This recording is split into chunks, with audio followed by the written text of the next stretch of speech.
ओम शांति। प्रत्येक मनुष्य आत्मा जन्म जन्मांतर से जब देह अभिमान में आकर कर्म करने लगती है तो थक जाती है। वो एनर्जी, वो शक्ति, वो गुण नहीं रहते। परंतु जब शिव बाबा संगम युग पर हम सबको मिलते हैं तो आत्मा की शक्ति, गुण, ज्ञान इमर्ज होने लगता है। आत्मा की थकावट मिटने लगती है, क्योंकि ये स्मृति आ जाती है कि ये रात पूरी होने वाली है, दिन आने वाला है, हम लक्ष्य के बिल्कुल समीप हैं। तो बाबा आकर अपने श्रेष्ठ ज्ञान द्वारा हमारी थकावट को दूर कर देता है। परंतु ब्राह्मण जन्म में भी जब जब हम इस ज्ञान को, ईश्वरीय साथ को भूलते हैं, तब तब फिर दोबारा थकावट आ जाती है। तो स्मृति और विस्मृति के इस खेल में स्मृति जीत जाए, सदाकाल की निरंतर ईश्वरीय याद बन जाए, उसका अभ्यास करना हमें बाबा बार बार सिखाते हैं। थकावट को दूर करने की विभिन्न विधियां सिखाते हैं। तो आज भी मुरली में बाबा हमें नई शक्ति, नई चेतना हमारे अंदर भरेंगे। आज है 7 नवंबर 2023। बाबा के साकार महावाक्य हैं, मीठे बच्चे सावधान हो, पढ़ाई पर पूरा ध्यान दो। एक होता है ध्यान देना, दूसरा है पूरा ध्यान देना। ऐसे नहीं कि हमारा तो डायरेक्ट शिव बाबा से कनेक्शन है, यह कहना भी देह अभिमान है। साकार मुरली है तो उस समय ये प्रॉब्लम अक्सर बच्चों के साथ होती थी। अभी तो सब जानते हैं कि हमारा कनेक्शन बाप दादा के साथ है। प्रश्न है, भारत अविनाशी तीर्थ स्थान है, कैसे? विनाशी तीर्थ स्थान तो बहुत सारे हैं, भारत अविनाशी तीर्थ स्थान है, कैसे? उत्तर है, भारत बाप का बर्थ प्लेस होने के कारण अविनाशी खंड है। अविनाशी पिता का बर्थ प्लेस है। इस अविनाशी खंड में सतयुग और त्रेता युग में चैतन्य देवी देवता राज्य करते हैं। उस समय के भारत को शिवालय कहा जाता है। फिर भक्ति मार्ग में जड़ प्रतिमाएं बनाकर पूजा करते, शिवालय भी अनेक बनाते। तो उस समय भी तीर्थ है। जब भक्ति मार्ग होता है तो बहुत से मंदिर बनाते हैं, तो उस समय भी तीर्थ है। इसलिए भारत को अविनाशी तीर्थ कह सकते हैं। कभी विनाश नहीं होता, ये वो तीर्थ है। गीत है,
ओम शांति।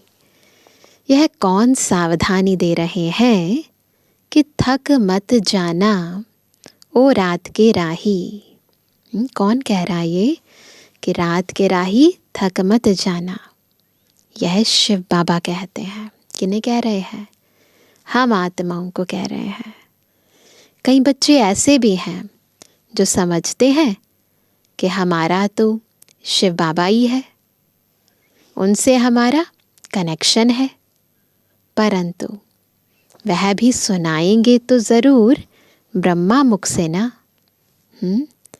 कई समझते हैं शिव बाबा हमको डायरेक्ट प्रेरणा करते हैं, परंतु यह समझना रॉन्ग है। जो भी मन में विकल्प चलते हैं, डाउट्स होते हैं, बाबा मुरली के द्वारा उन्हें सब क्लियर कर देते हैं।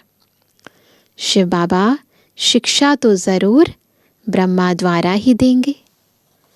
तुमको समझा रहे हैं कि बच्चे थक मत जाना। भल तुम्हारा शिव बाबा से कनेक्शन है।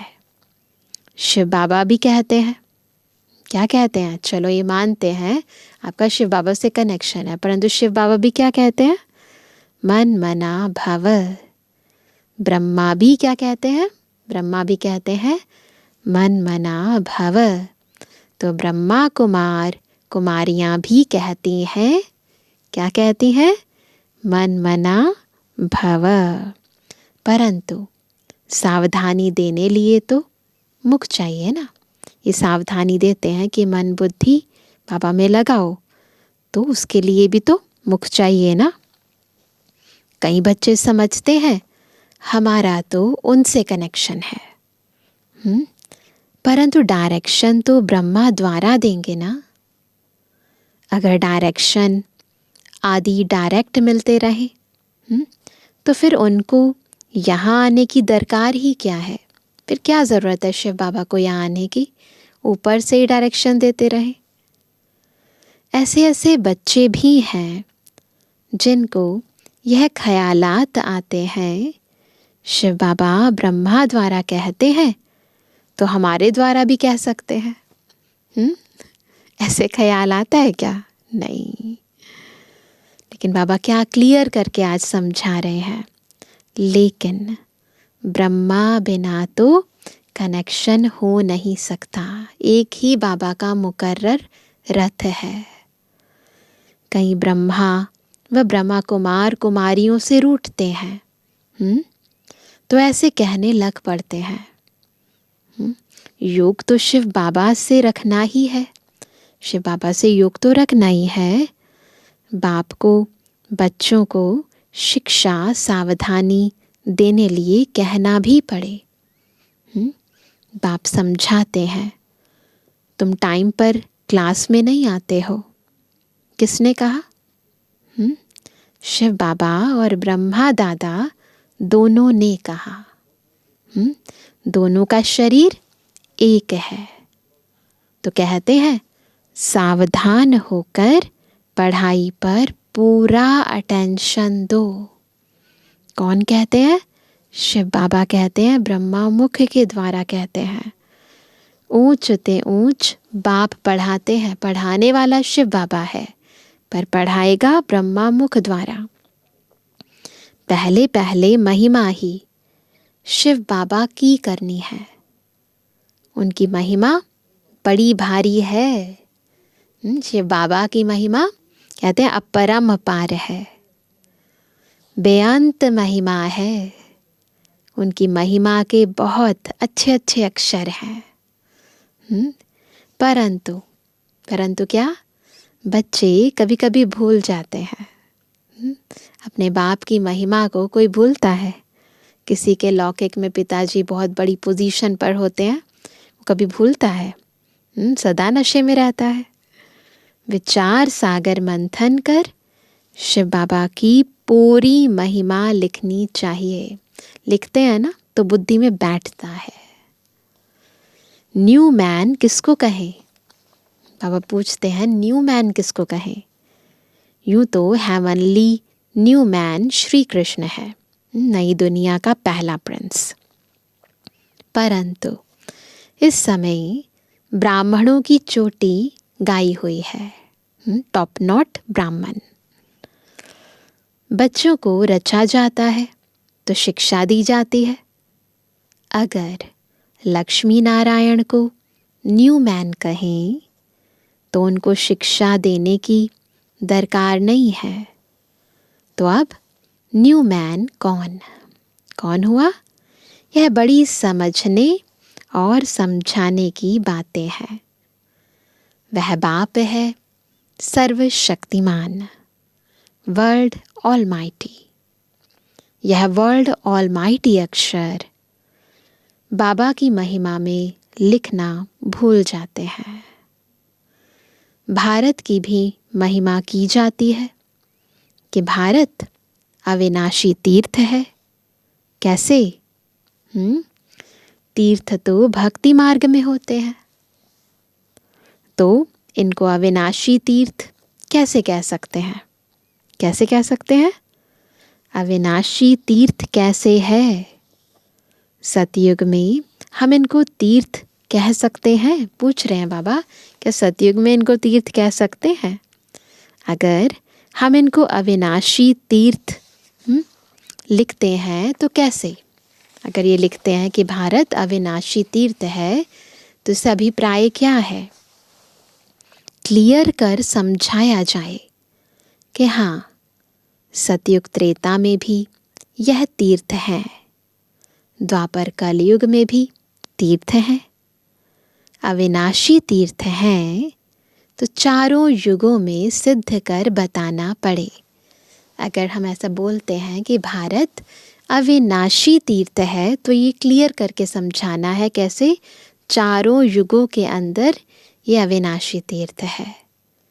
तीर्थ आदि तो होते हैं द्वापर से, जो दुनियावी भक्ति मार्ग के तीर्थ हैं वो तो द्वापर से होते हैं।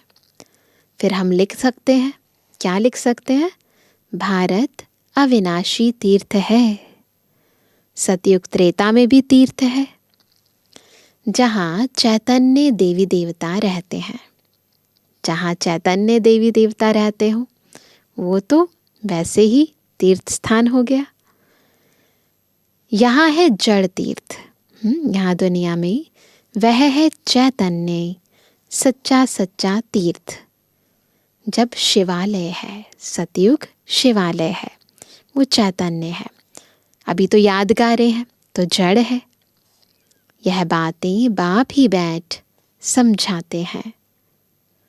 भारत है अविनाशी खंड, बाकी सब विनाश हो जाते हैं। क्यों है अविनाशी खंड? क्योंकि भारत आदि से लेकर अंत तक है। बाकी सारे खंड, बाकी कंट्रीज वो तो फिर बाद में आते हैं और वैसे विनाश हो जाते हैं। यह बातें कोई मनुष्य नहीं जानते हैं। पतित पावन बाप यहाँ आते हैं, जिनको पावन देवी देवता बनाते हैं वही फिर इस शिवालय में रहते हैं। यहाँ बद्रीनाथ, अमरनाथ पर जाना पड़ता है। किसी को कहना है ना कि तीर्थ पर जाना है तो कहाँ ले जाते हैं? बद्रीनाथ, अमरनाथ, केदारनाथ। वहाँ भारत ही तीर्थ है। ऐसे नहीं कि वहाँ शिव बाबा है। सतयुग में शिव बाबा नहीं है, वहाँ पूरा भारत ही खंड है और चारों तरफ सब देवी देवताएं हैं। शिव बाबा तो अब भी है, अभी की ही सारी महिमा है। शिव बाबा का यह बर्थ प्लेस है, भारत बर्थ प्लेस है। ब्रह्मा का भी बर्थ प्लेस हो गया। शंकर का बर्थ प्लेस कहेंगे? नहीं कहेंगे।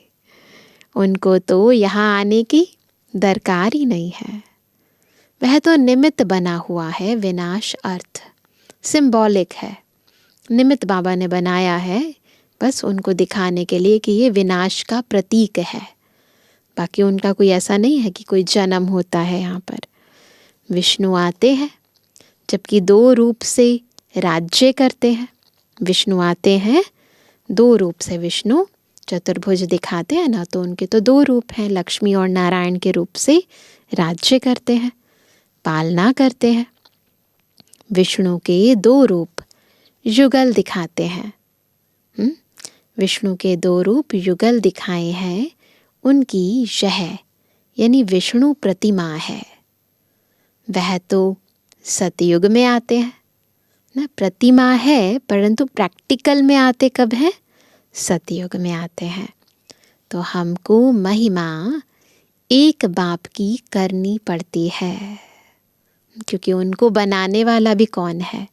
शिव बाबा है। वह सेवियर यानी बचाने वाला भी है।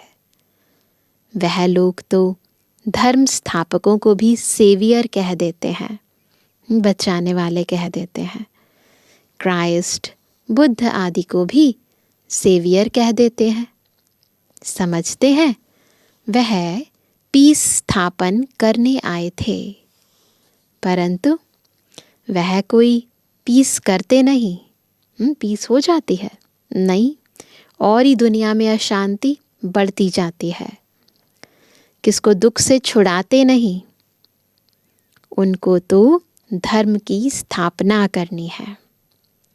उनके पिछाड़ी उनके धर्म वाले आते जाते हैं, ऊपर से परम धाम से उस धर्म की आत्माएं फिर इस दुनिया में आती जाती हैं।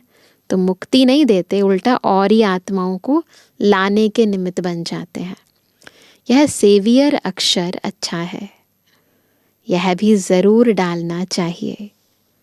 यह चित्र सब विलायत में प्रत्यक्ष होंगे तो सब भाषाओं में निकलेंगे। अभी तो निकल चुके हैं। साकार में बाबा ने ये महावाक्य उच्चारित किए, और अब देखो सब चीज़ें साकार में हम देख रहे हैं।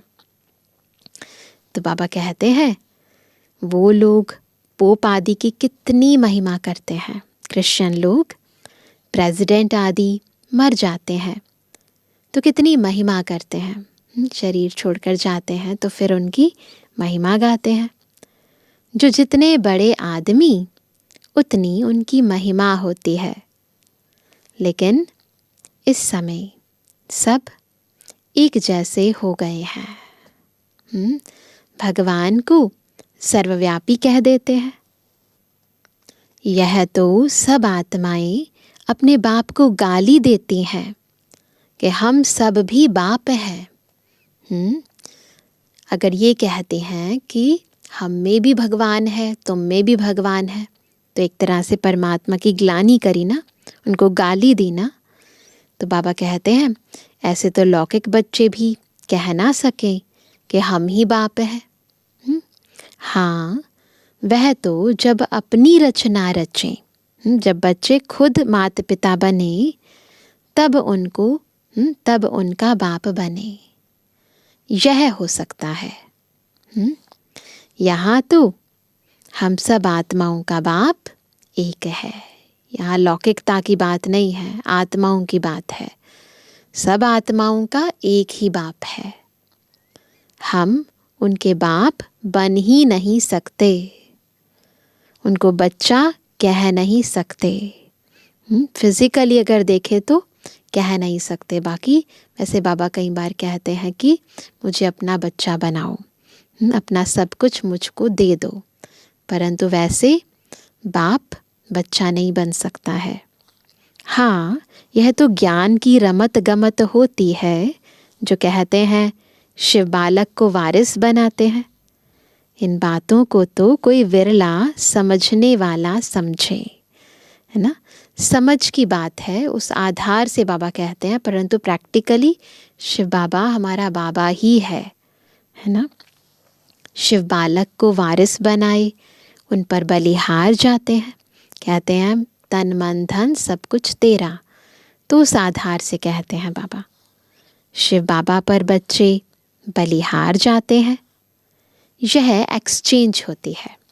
बाबा को हम देते हैं अभी, फिर बाबा हमें आगे देते हैं, अभी भी देते हैं, अभी अविनाशी देते हैं। फिर यही चीज़ें फिर सतयुग के अंदर विनाशी वस्तुओं और प्रारब्ध के रूप में हम सबको मिलती हैं। तो बाबा कहते हैं एक तरह से एक्सचेंज होती है। हम बाबा को देते हैं पुराना और बाबा हमें देते हैं नया। वर्षा देने का कितना महत्व है। बाप कहते हैं देह सहित जो कुछ है, इंक्लूडिंग देह, बॉडी को मिलाकर जो कुछ है, उन सब का मुझे वारिस बनाओ। किसका है सब? बाबा का। तेरा तुझको अर्पण, क्या लागे मेरा।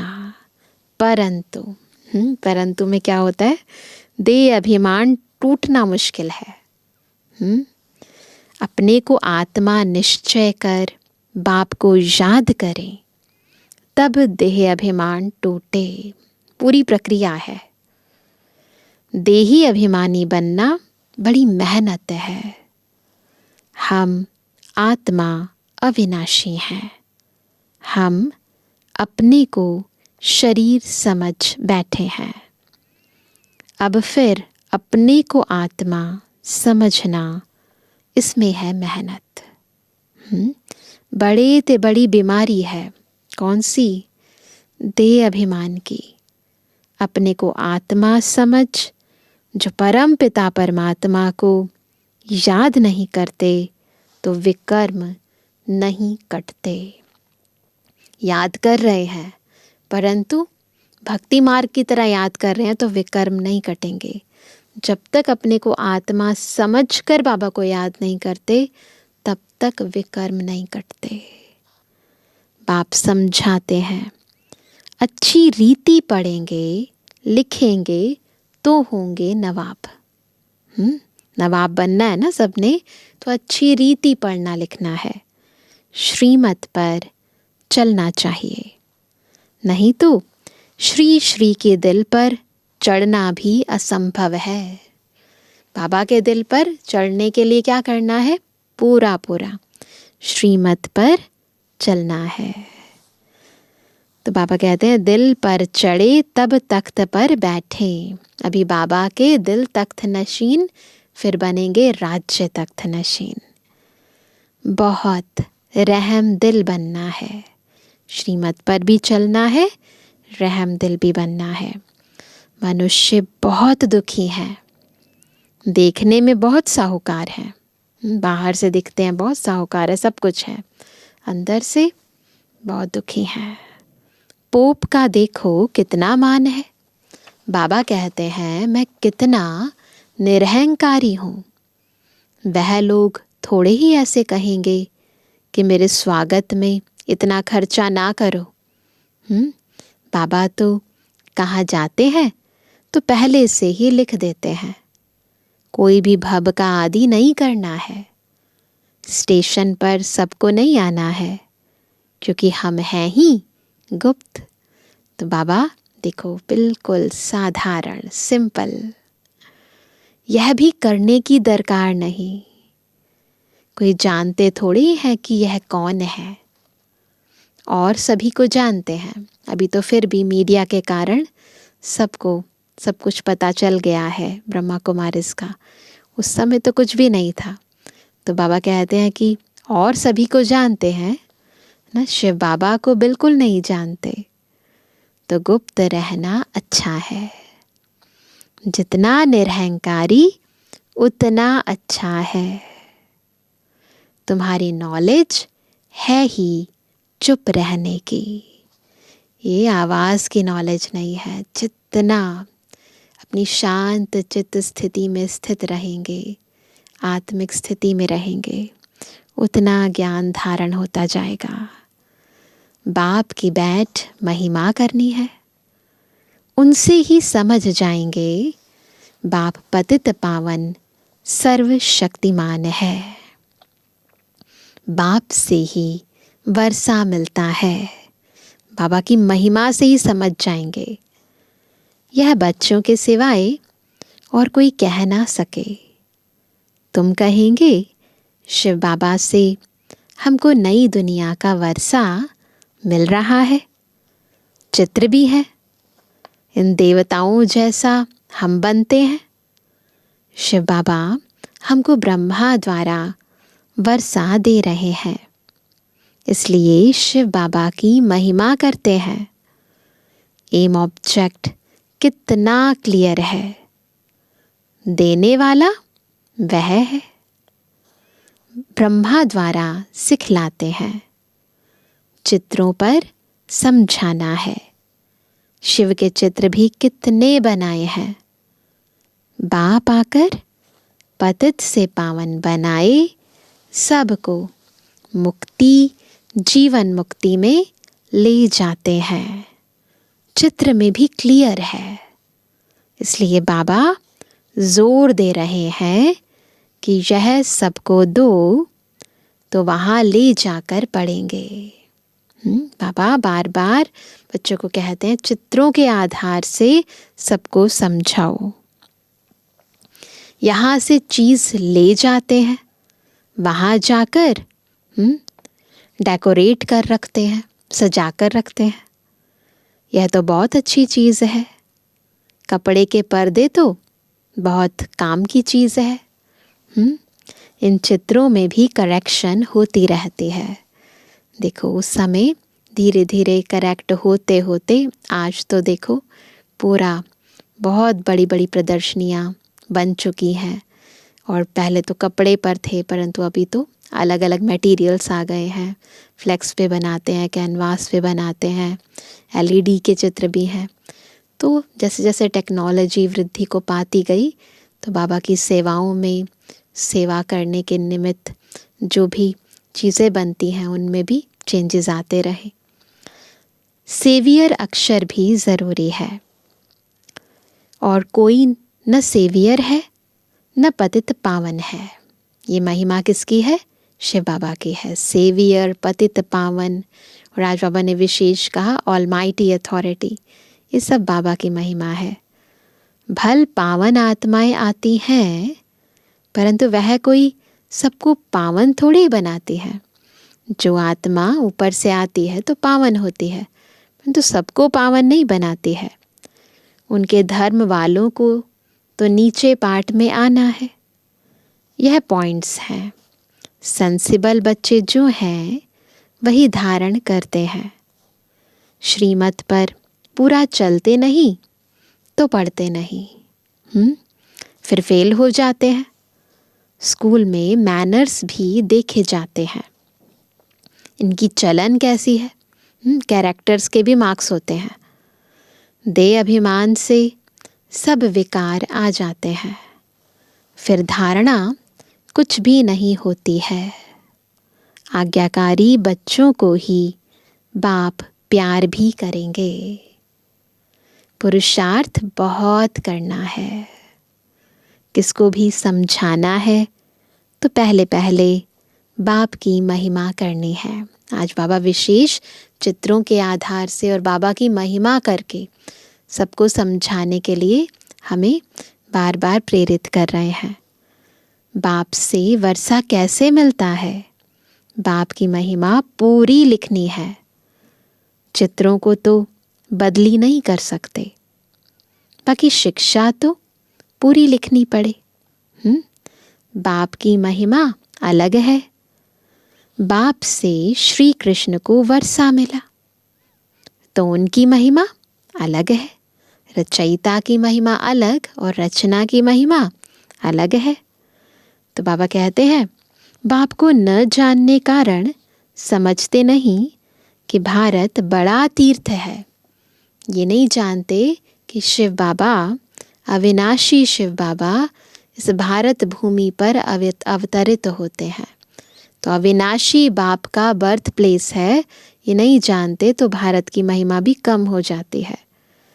यह सिद्ध कर बताना है कि भारत अविनाशी तीर्थ है। ऐसे ऐसे तुम बच्चे बैठ समझाओ तो मनुष्य सुनकर चकित हो जाएंगे, है ना। भारत हीरे जैसा था, फिर भारत को कौड़ी जैसा किसने बनाया? किसने बनाया? इसमें समझाने, विचार सागर मंथन करने की बड़ी दरकार है। एक्सप्लेनेशंस बहुत इम्पोर्टेंट है।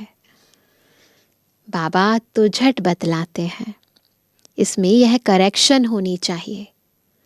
बच्चे बतलाते नहीं हैं, बुद्धि चलाएंगे ना तो बतलाएंगे। बाबा करेक्शन तो चाहते हैं। एक इंजीनियर था, वह मशीन की खराबी को समझ ना सका, तो दूसरा असिस्टेंट इंजीनियर था, उसने बैठ बताया इसमें यह करने से यह ठीक हो जाएगा, और सचमुच वह मशीन ठीक हो गई। तो बाबा कहते कई बारी बाबा की अगर ना नज़र जाए तो बच्चे भी बता सकते हैं कि क्या करेक्शन होनी चाहिए। तो वह बहुत खुश हो गया, बोला इसको तो इजाफा देना चाहिए। तो उनकी तनख्वाह बढ़ा दी। बाप भी कहते हैं, स्टोरी सुनाकर बाबा हमें समझाते हैं, तुम करेक्ट करो तो हम वाह वाह करेंगे। देखो, जैसे बाबा ने आज जगदीश भाई साहब को याद किया, जैसे जगदीश संजय है, कभी अच्छी अच्छी पॉइंट्स निकालते हैं तो बाबा खुश होते हैं। बच्चों को सर्विस का शौक चाहिए। यह प्रदर्शनी मेले तो सब होते रहेंगे।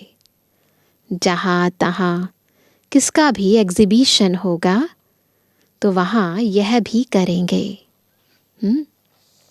यहाँ तो बुद्धि की कपाट खोलनी चाहिए, सबको सुख देना चाहिए।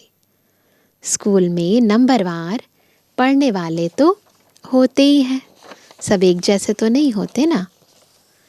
न पढ़ेंगे तो उनके मैनर्स भी खराब होंगे, ये निशानी है।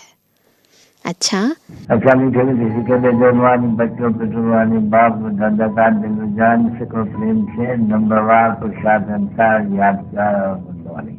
रूहानी बच्चों की रूहानी बाप दादा को गुड मॉर्निंग, नमस्ते नमस्ते नमस्ते। धारणा के लिए मुख्य सार पहला, किसी से भी रूठकर पढ़ाई नहीं छोड़नी है। दे अभिमान छोड़ स्वयं पर रहम करना है। बाप समान निरहंकारी बनना है।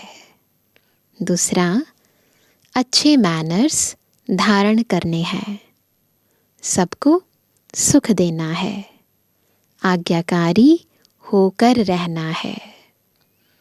वरदान है, समेटने की शक्ति द्वारा सेकंड में फुल स्टॉप लगाने वाले नष्टो मोहा स्मृति स्वरूप भवा। क्या वरदान मिला? नष्टो मोहा स्मृति स्वरूप। इस स्थिति को प्राप्त करने के लिए क्या करना होगा? समेटने की शक्ति द्वारा सेकंड में फुल स्टॉप लगाने का अभ्यास करना है। लास्ट में फाइनल पेपर का क्वेश्चन होगा, सेकंड में फुल स्टॉप। क्वेश्चन भी पता है, आंसर भी पता है, और कुछ भी याद न आए, बस बाप और मैं, तीसरे कोई बात नहीं। बाप और मैं, तीसरी कोई बात नहीं। सेकंड में मेरा बाबा, दूसरा न कोई। यह सोचने में भी समय लगता है, लेकिन टिक जाएं, हिले नहीं। क्यों क्या का कोई क्वेश्चन उत्पन्न ना हो, तब नष्टो मोहा स्मृति स्वरूप बनेंगे। इसलिए अभ्यास करो, जब चाहे विस्तार में आए और जब चाहे समेट लें। ब्रेक पावरफुल हो।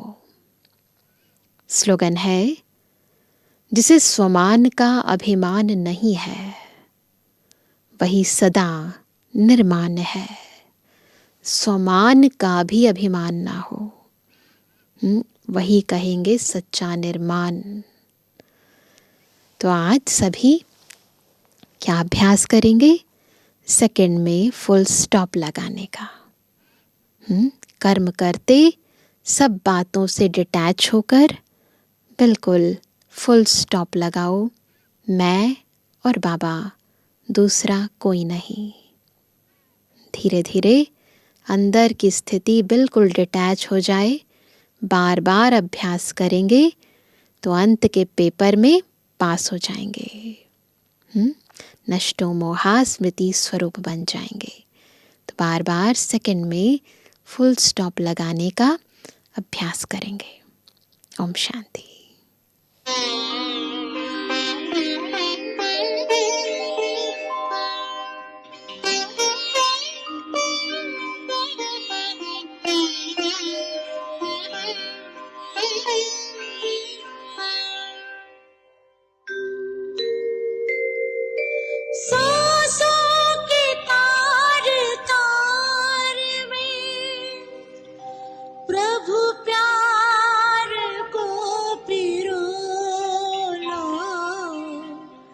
प्रभु प्यार को पिरो, सांसों के तार तार में प्रभु प्यार को पिरो।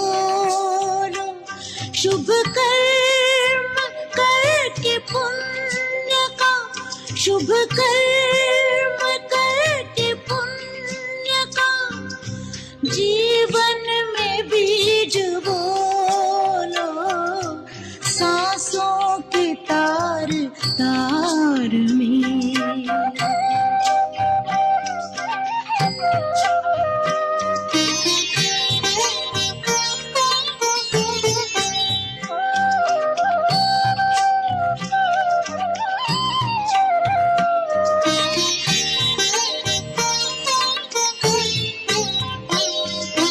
जीवन का एक एक पल अनमोल है खजाना, इनमें से एक पल भी नहीं लौट के है आना।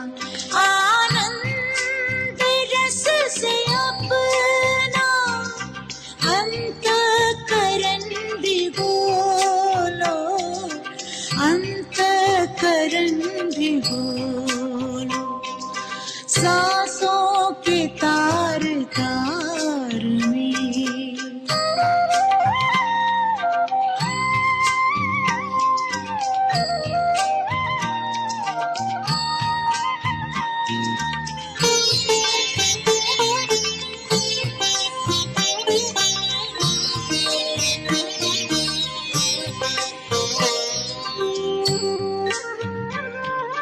ज्ञानी की ये निशानी, मीठी सी उनकी बानी, मीठे से बोल में है प्रभु की झलक सुहानी। बोलो तो मीठी बोल ही अमृत हृदय में घोलो, अमृत हृदय में घोलो, सांसों के तार तार में।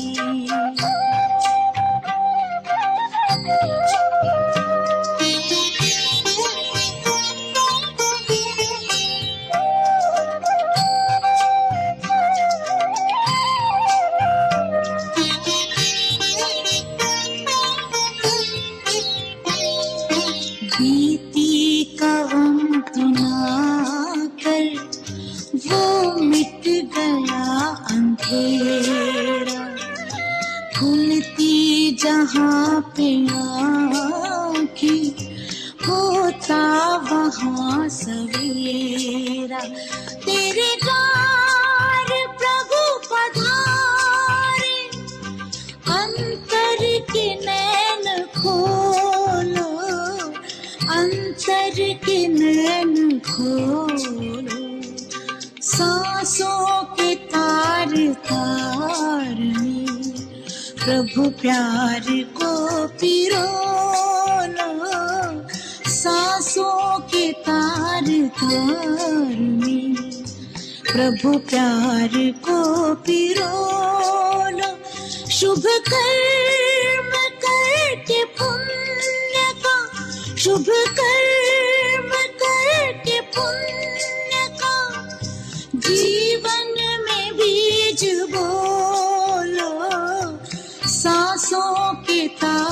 तार में प्रभु प्यार को पिरो